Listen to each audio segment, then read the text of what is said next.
কবিগুরুর লেখা বোঝাপড়া কবিতা। মনেরই আজ কহ যে, ভালো মন্দ যাহাই আসুক, সত্যের লও সহজে। কেউ বা তোমায় ভালোবাসে, কেউ বা বাঁচতে পারে না যে। কেউ বিকিয়ে আছে, কেউ বা সিকি পয়সা ধারে না যে।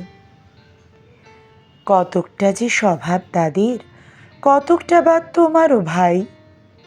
কতকটা এ ভবের গতিক, সবার তরে নহে সবাই। তোমায় কতক ফাঁকি দেবে, তুমিও কতক দেবে ফাঁকি। তোমার ভোগে কতক পড়বে, পরের ভোগে থাকবে বাকি।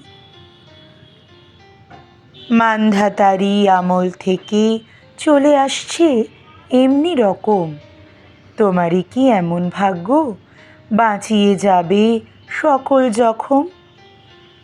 মনেরে আজ কহ যে, ভালো মন্দ যাহাই আসুক, সত্যেরে লও সহজে। অনেক ঝঞ্ঝা কাটিয়ে বুঝি এলে সুখের বন্দরেতে। জলের তলে পাহাড় ছিল, লাগলো বুকের অন্দরেতে। মুহূর্তেকে পাঁজরগুলো উঠল কেঁপে আর্তরবে। তাই নিয়ে কি সবার সঙ্গে ঝগড়া করে মরতে হবে? ভেসে থাকতে পারো যদি, সেইটে সবার চেয়ে শ্রেয়। না পারো তো বিনা বাক্যে টুপ করিয়া ডুবে যেও। এটা কিছু অপূর্ব নয়, ঘটনা সামান্য খুবই। শঙ্কা যেথায় করে না কেউ, সেইখানে হয় জাহাজ ডুবি। মনেরে তাই কহ যে, ভালো মন্দ যাহাই আসুক, সত্যেরে লও সহজে। তোমার মাপে হয়নি সবাই, তুমিও হওনি সবার মাপে। তুমি মরো কারোর ঠেলায়, কেউ বা মরে তোমার চাপে। তবু ভেবে দেখতে গেলে এমনি কিসের টানাটানি। তেমন করে হাত বাড়ালে সুখ পাওয়া যায় অনেকখানি।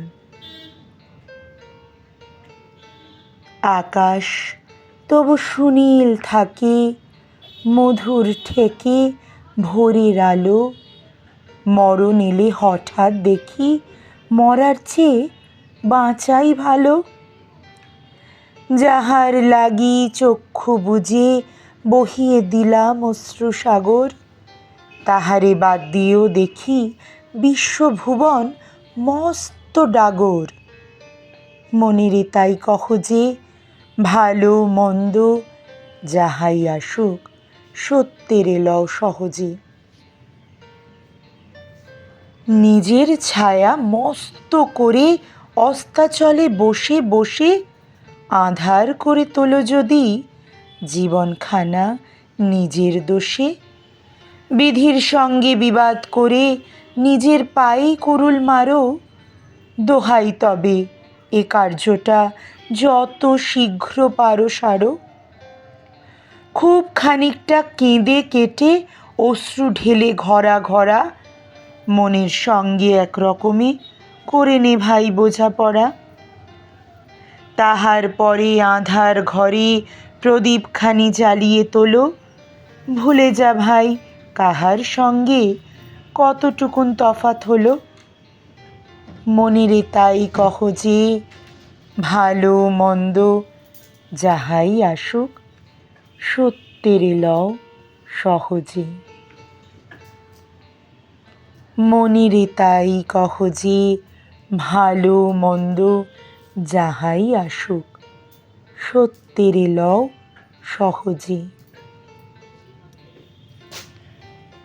কবিগুরুর এ এক অসামান্য কবিতা। আমাদের জীবনের প্রতিটা পর্যায়ে, প্রতিটা স্তরে, প্রতিটা মানুষের ক্ষেত্রে যেন কবিতার প্রত্যেকটি শব্দ ভীষণ রকম সত্যি। আমি তো যতবার কবিতাটা পড়ি ভেতর থেকে যেন একটা শক্তি পাই। আমি জানি না তোমাদের এই কবিতা শুনলে বা পড়লে কেমন লাগে। আজ সবার জন্য ভালো লাগার এই কবিতাটি আরও একবার পাঠ করলাম। ভালো থেকো সকলে।